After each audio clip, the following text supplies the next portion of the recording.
recorded this.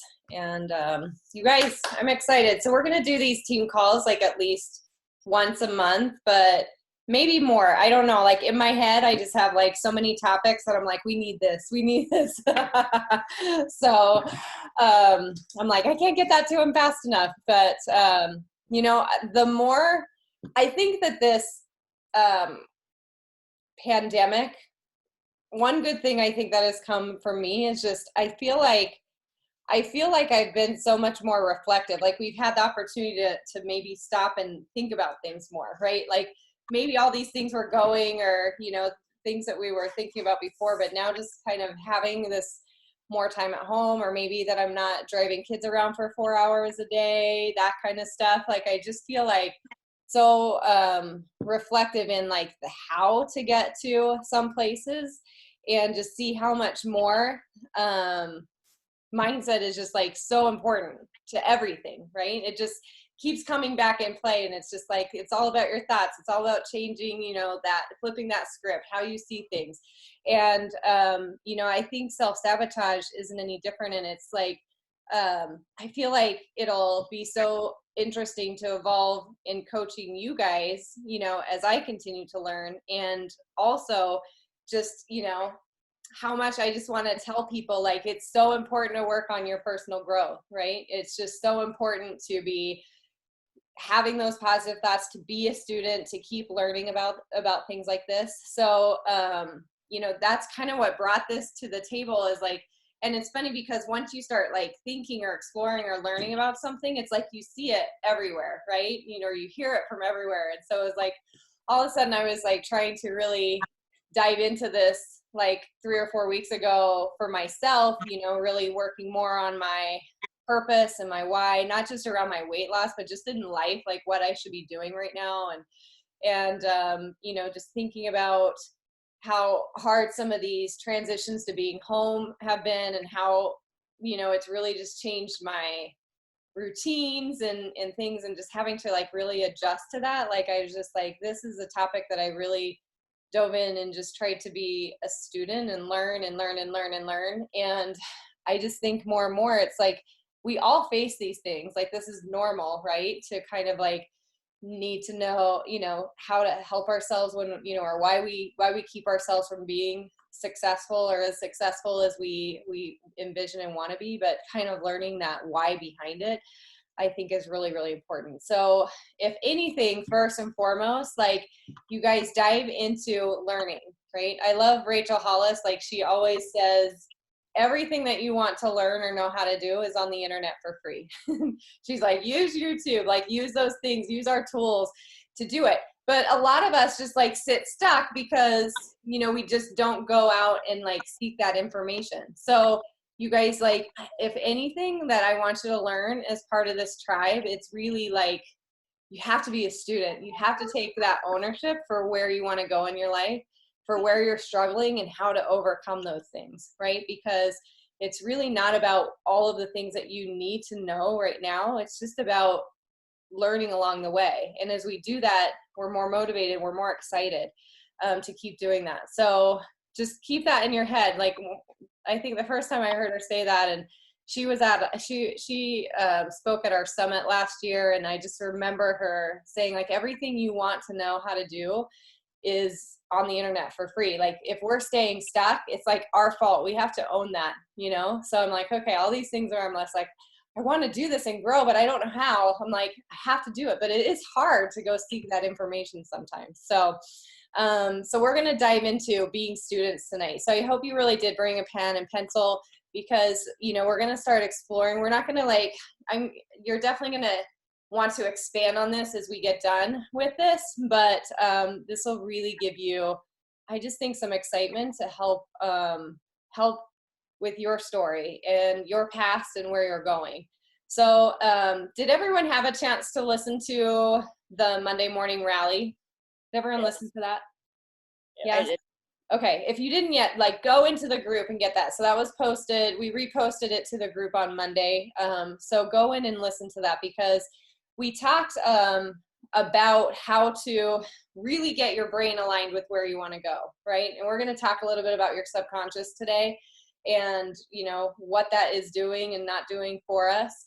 But we talked about really kind of crafting why you want to be here, and that your why doesn't always, it can be something that's really changing and will change over time, right? So like when you start, and I think I gave the example when I started my journey, it was really about gaining energy and being more present for my kids, like the showing up as the mom I wanted to be. But as I kept going forward, like that, like why wasn't enough. Like my purpose changed, you know, when I had those plateaus or when I needed to fight through something else.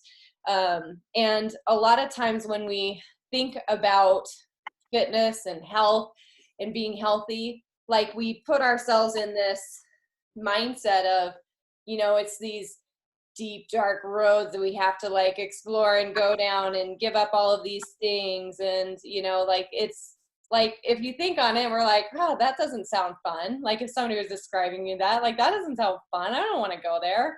So you know, I challenged everyone to define their why like you're going to Hawaii, right? Like it's got to be fun. You got to like be like on your calendar every day. You're jumping out of bed because you know you got to go to work today because in a week you're going to go on vacation and it's going to be awesome. Like that is how we need to be. That's how we want to think of our life, right? Like we want to jump out of bed and be excited and like this is just the best thing ever. And that's what we have, where we have to get to for our why. Because if we're not getting there and we feel like it's hard, and you know, we're always going to look to find those ways to give voice to what we believe, right? So when those choices come up, that the easier path is, you know, the free work, that's the free, you know, donuts that are brought in on Fridays at work, right? We're going to choose the donut. You know, it's going to be, we're going to go with that easier choice. So so take time to go back through that and really write your why. Does anyone want to share, like if you did go through that exercise, like what you came away from or how it helped, anything like that?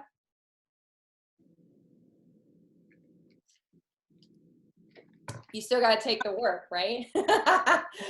Okay. Well, don't be shy on this call. It's not easy to find. I find it's a big question. Yeah. Well, and I think this will help tonight, really, as we're going to talk a little bit about understanding your stories, right? So as we get started, like when I started the Fit to Become community, when I started as a coach, it was really like directing people like, okay, get your workouts done. Like here, we got to follow this eating plan. We got to do this and that. And I was really disheartened a little bit to find that people would do really well through the program and then they would fall off and then recommit at some point and do really well and then fall off. And myself included, you know, was going through that. And I really now love, with just even the addition of like 2B mindset and the ultimate portion fix in those programs, the first thing we're doing is really shaping that why, shaping that mindset and that purpose, right? Like Alana gives our purpose to food. She doesn't just tell you what to eat, right? She tells us what that purpose is and what that drive is. So as we start to work on nutrition, like a lot of times we're just, you know, we're focusing on the what do we eat, how much, you know, and that's really what dieting is. So where we take that to the lifestyle is we figure out first, like, why did this happen? Like, what is the story behind it? Why do we have these habits that we have? And are those stories serving us in our journey now? And if they're not, how do we change them, right? So we have to get to that root cause of why we're where we are, so that we can help ourselves to get to where we want to go, right? So that kind of leads me into talking about self-sabotage. So self-sabotage happens when we have a desire to do something, right? So we want to lose weight, we want to get fit, we want to get toned, we want to look great in that bikini, but you also want other things at a high level, right? So you get these two choices staring in the face, and the one that's going to win is the one that you're going to be more comfortable with and more naturally programmed, right? So for example, like for me, grabbing an ice cream sundae after I got my kids to bed and everything was a more comfortable way for me to relax than reading a book, right? And to this day, I have to work on that nighttime eating, right? Like it's just naturally programmed in me to turn to that, because I'm like, okay, everyone's in bed. I won the day. I survived as a mom, right? And I'm going to turn to this. So when we're self-sabotaging, we're consciously or even unconsciously a lot of times undermining our thoughts, our dreams, our goals, our desires, the places that we want to go, right?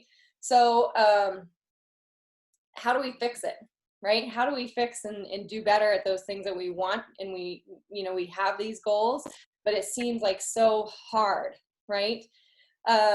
So most people, like Pascal said, it's like, it's hard to define, or we don't even really know like where that programming started for us, right? Where did that story start? Why did I turn to ice cream sundaes in the evening? Why did I turn to that for relaxation instead of reading a book? Like why do those things with food necessarily happen to us? And I want you to know, like, really in the grand scheme of things, it doesn't matter like where that started. Like that doesn't matter for us to be able to move forward. But because like I think we put so much shame and guilt around these feelings that we have with food and the things that and not being able to progress in our goals, and when we do self-sabotage, it can be really helpful to understand where that story came from, right? So if you are like always kind of feeling broken, like, there must be something wrong with me for not being able to overcome this or do better. It's probably good to figure out where that story started so that you can start to rewrite that script, right? So that you can tell yourself a better story as you move forward. But I think a lot of times we don't do that work because deep down, we probably don't want to know. Because if we know that story is not true, and we can't keep holding on to that story, we have to take 100% responsibility for how we show up. Right? Like we own that now, and we can't blame that backstory on this is how we grew up, or this is what, my mom did, or I saw all my friends do this, or this is what happened to me. Like once we know that story, like we know we can show up. And it can be hard to own that sometimes. So sometimes I think like we don't even really want to know what that story is. But again, I just want to kind of share throughout this, like one of my stories, and one that I've been really working on rewriting now for a couple of years. And I think a lot of the learning that I did the last month or so really helped me with that. So again, like it was 5 years ago that I did the 21-day fix. I just had baby number 5. Again, I was just really committed to my health better, and I lost 25 pounds, right? And I've still been able to do that.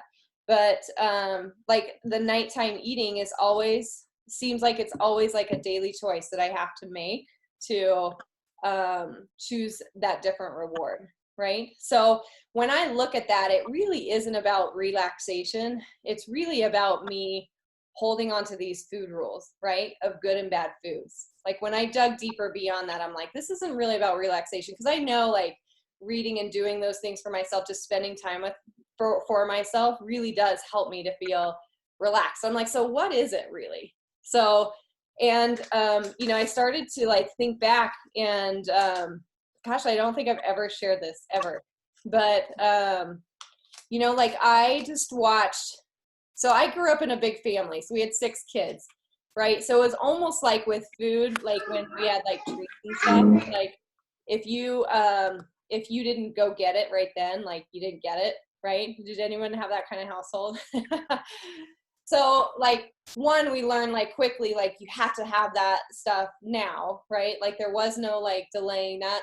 And then, my mom would like put stuff in storage and things like that. And then like, so I would go in and I would sneak that stuff. I would sneak like the dum pops. I would sneak like some of that stuff. And and it was easy for me to do that at night because I lived in the basement. That was where my room was, right? So, I just think from like an early age, like I learned one, that there had to be limits for these things, right? And that it had to, we were only allowed to eat them certain times for it to be good. And then at night, like I just developed this habit of getting sweet things and things like that, right? Like that was kind of my story, right? So, but now, like when I have those feelings, like, and I just like remind myself that it's okay, one, to have those feelings, because that's how I grew up, right? Those are the things that were my backstory.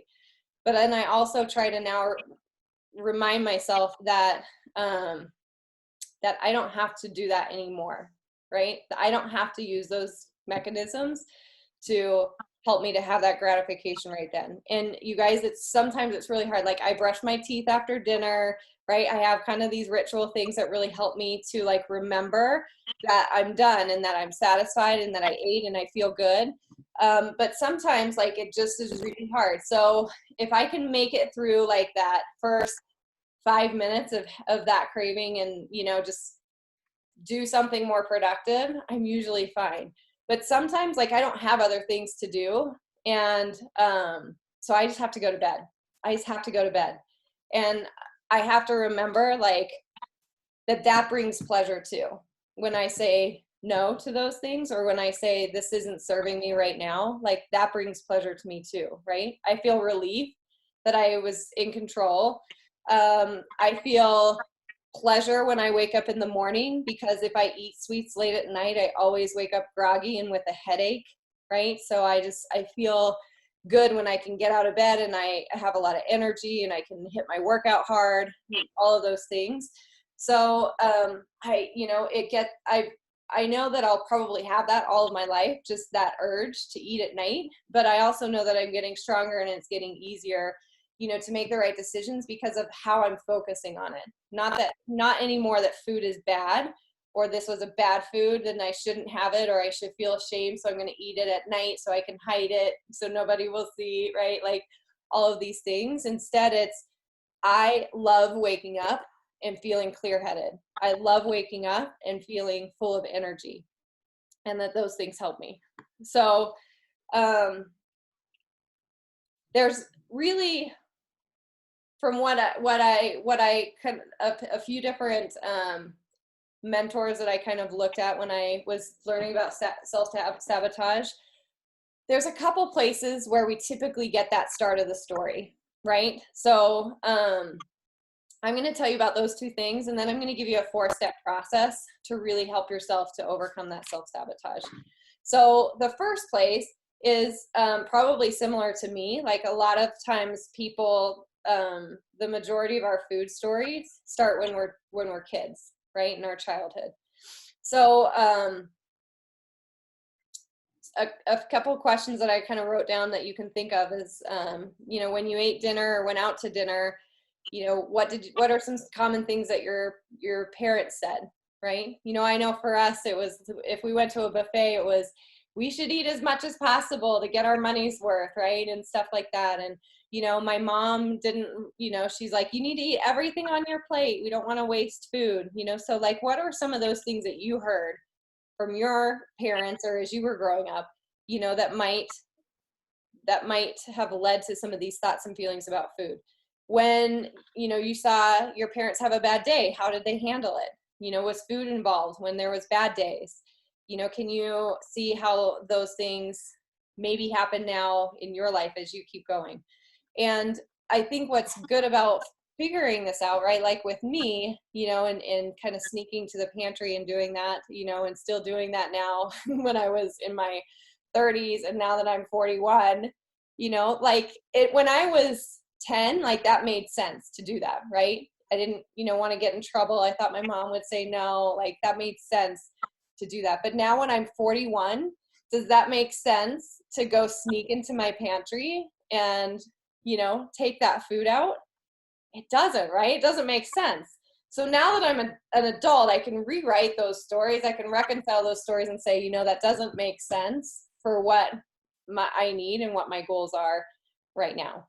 Right. Another place that we often find stories that start is like we gain a lot of those food opinions that come with the people that you hang out with. Right. So think about Think about like what some of those things that you see your friends do, or when you get together with others, you know. So for example, like if you had a friend who thinks that, you know, the weekends are for totally letting loose, you know, for eating, for going, you know, getting a few drinks, and you always hang out together, you probably will start to adopt that mindset too, right? That the weekends are for letting loose, letting go, you know, and you know, drinking more, things like that, right? So we start to normalize those thoughts a lot of times, about what others think about food, you know, and their thoughts and feelings. And I really feel like this is, you know, this is a really tough one to break, right? Because I think as a culture, we build so much around food, right? All of our get-togethers and gatherings and things like that. Like a lot of those things are built around food. So how do we rebuild, shift that story to where, you know, and I think Alana does a really great job in the To Be Mindset with this, right? Like when she talks a lot about how, you know, we need to choose to focus on what's important in those activities. And a lot of times it's not the food. Sometimes, you know, food definitely can be have traditions and things like that, meaning and purpose in some of those events. But for the most part, you know, we're not getting together just because we're like, oh man, like that fruit pizza is just all is going to be awesome tonight, right? It's no, you know, I want to go see my family. I want to enjoy their company, you know, and have fun with that. So, like it's kind of, a shift really. And I think in stages, and I think it's been challenging, but I know over 5 years of kind of just trying to focus better on eating well and, you know, feeling well, that, you know, we've been able to see some of those shifts. But that's another place where some of your stories might start. Okay. So now I want you to just think about, so we've kind of talked about what some of these stories could be, but I want you to think about like what is, you know, a belief that you have about food. Okay. And, you know, or a situation or something where you typically, feel like you sabotage your success, right? So think about what that is. And I'm going to teach you 4 steps, right, to help kind of start to alleviate that self-sabotage. Now, you might have more than one story. Like, I know, you know, as I was kind of thinking about it, there's probably several like things around food rules and stuff like that that I was developing to myself. And let me tell you kind of what's happening in our brain. So in our subconscious, so our subconscious has adopted those habits, right? Remember when I taught you about habits, I said habits aren't something that we change. They're always there. We can just choose to change the behaviors. So that's what happens. So in your subconscious, right? Like now that we've been doing something or we have this way of things, like if you were like, how did I slip back into that so easy? Right? Like I was doing so well and all of a sudden like I find myself from here to here. Like how did that happen? It's because our brains are looking for a way to keep us safe, a way to do the least amount of work and expend the least amount of calories, right? So what it's always going to refer back to, so you can think of this as like the mean part of yourself, right? Like it's always going to revert back to what is easiest, what it knows, right? So when we're changing that, it's not that we can't rewrite that version, but we need to create that story that our brain will crave, right? And kind of repel that past story and crave the new one. So let's go through a couple of steps. Did you guys come up with a behavior?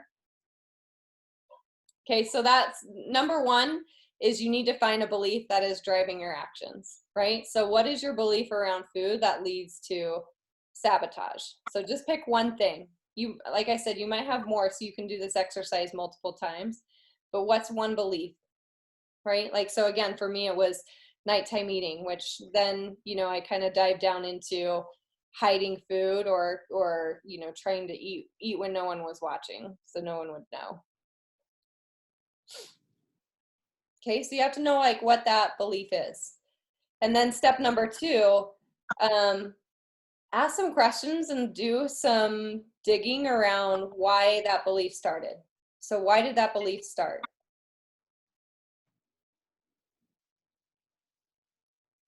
So one thing for me, as to why I felt like, okay, I should eat these things at night, I don't, it's not, I shouldn't be eating these things all the time. So, I don't want people to know, or maybe it's, something I don't want to share with my kids because this is a special treat, right? So for me, an example of, where that belief started, like there, there were good foods and bad foods, right? So as I started to think back, and I thought back on like a lot of stuff that I watched my mom do, right? In, doing Weight Watchers and the points. And, then I had friends that were doing some similar programs, and I watched like it not, I watched it be like they were celebrating, like saving up points so they could have drink on the weekend, right? Like, so they would eat so clean on and then drink on the weekend because they saved all their points, so they like were banking their points and stuff. And I'm like, like, so I saw this like binge almost, right? Like this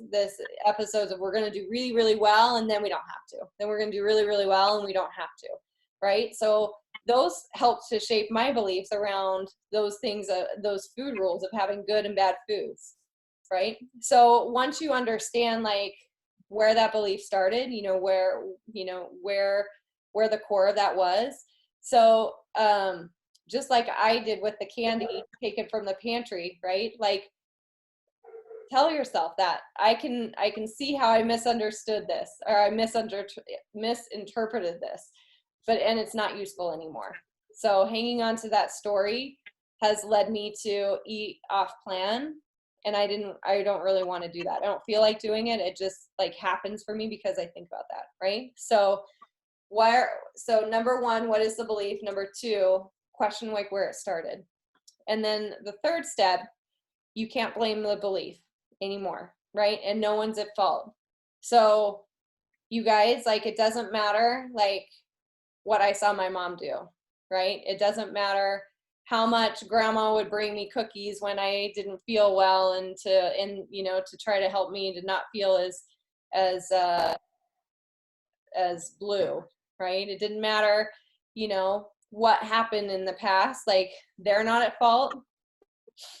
And there's, I don't need to blame that situation. I don't need to say because I did this happen when I was young, I'll just never be successful, right? Your self-esteem, your actions, the beliefs that you have, like, they don't need to be based on your past. You can tell yourself that they can be based on where you want to go, and what you're willing to tell yourself now, right? So let go of that.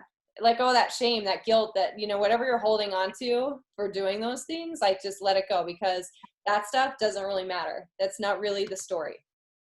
And then number 4, start working on beliefs that are more useful to you right now. Start working on beliefs that are more useful to you right now. Tell the real story, tell the new story, right? And then keep doing it, and keep telling yourself that story for the next 20, 30, 40 years until you can live it, right? So some questions that I really liked that I think help with this in setting up that new belief is, here's how I want to operate today.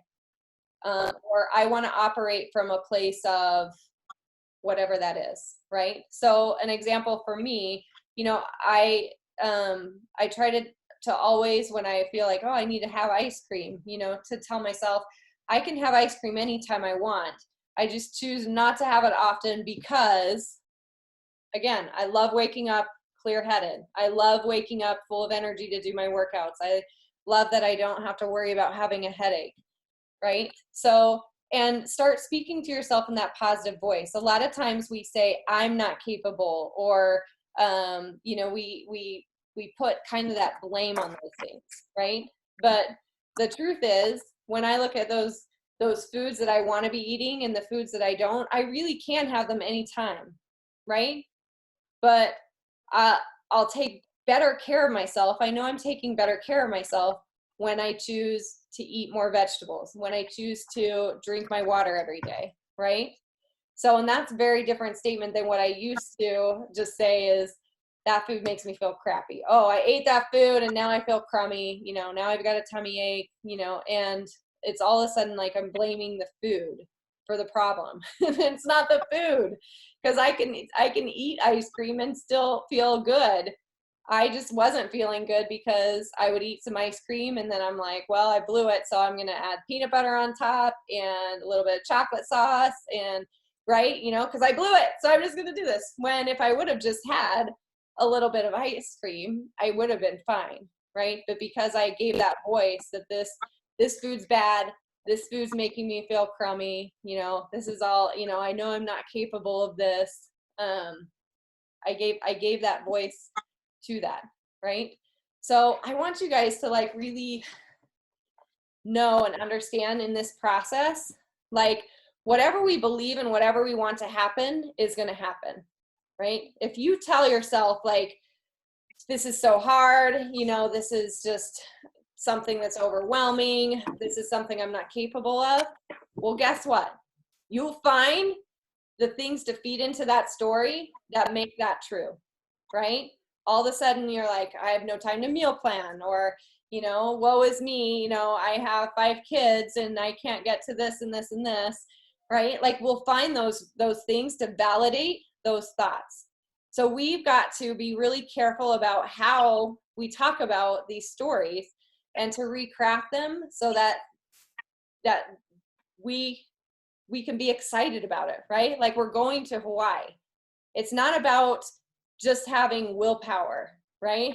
Like I kind of like was always waiting for this moment, like when I wouldn't eat ice cream again in my life. And I'm like, well, at some point I'm just gonna like love clean eating so much that I'm just not gonna need this stuff. But it wasn't the ice cream that was the problem, right? It was how I was categorizing food, that I was giving these rules, that I wasn't allowing myself to break out of them, or when I, and when I didn't eat on plan, that I would feel crummy and I would feel shame and I would feel like there was something wrong with me because I couldn't do it, right? I wasn't strong enough. Right? And I put all of those things as characteristics of myself. Like Tina is not good enough. Tina is not strong enough. And that's not the case, right? We just need to help ourselves to allow those past stories to go gracefully out of our life and to be excited about these new ways that we can operate, right? So, and it's like being excited about what you're adding in. Maybe you're never excited that you added in more Brussels sprouts. Like that was never something you'll tell your grandkids about, right? But you know what? You probably are when you make that choice, right? Because helps you feel good. You love getting on the scale the next day and knowing that that weight's going to go down, right? Like there's all of those things within our life that we love when we make those choices. And when we can really operate from that standpoint, on those times when it's easy, when we're just like, oh, I've had a terrible day, I just want to say like, screw it and go grab the ice cream from the freezer, we'll be able to stop ourselves and say, there's a better way to make myself feel better right now. This isn't going to really help me feel better right now. And we'll live in that story, that new story that we have versus that old story that we had. So questions, you guys, any questions about that process?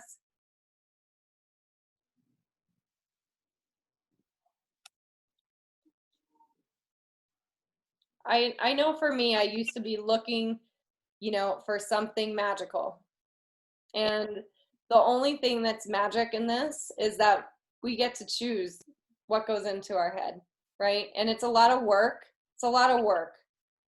The more I coach people, I'm like, this is a lot of work, right? We have to put in the time and the effort. We have to allow that those habits to build and to be consistent. But when we do, you guys, like doing that work just feels so good, and it helps us to make this so much easier as we get going, right? So again, self-sabotage there's nothing wrong with you. There's nothing that you need to like change who you are.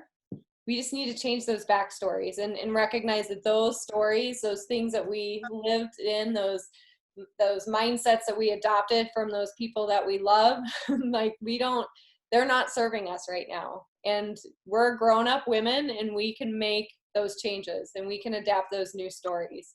and have that peace in our life and feel good about food. I think there's nothing better than feeling like you have a good relationship with food, that, it doesn't always have to be those, in those times where something pops up and it's not on our plan or we don't expect it, that we're like, oh, I got to cave again because it's here, right? That we can say, you know what, sometimes, yeah, I want to have that. And sometimes it's like, you know what, that's not going to help me feel like I want to tomorrow. So I'm just going to pass this time. Right. And that becomes something that's not that drudgery, or we feel like we're deprived in doing that. It is something that helps us to show up the way we want to. And we can feel amazing when that happens. And one last thing I want to tell you too is set yourself up for success, right? We have this group, we have this amazing tribe, this community, and I know you have other supportive people in your life.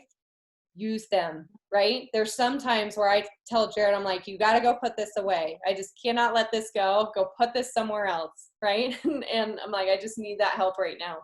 And you know what? I don't feel ashamed for asking him to do that. I feel grateful that he's willing to help me to do that, right?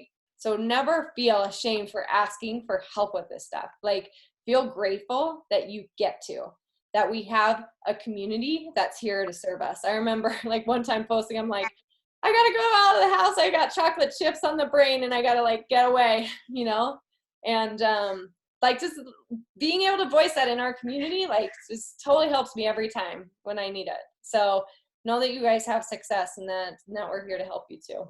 So, right, rock stars.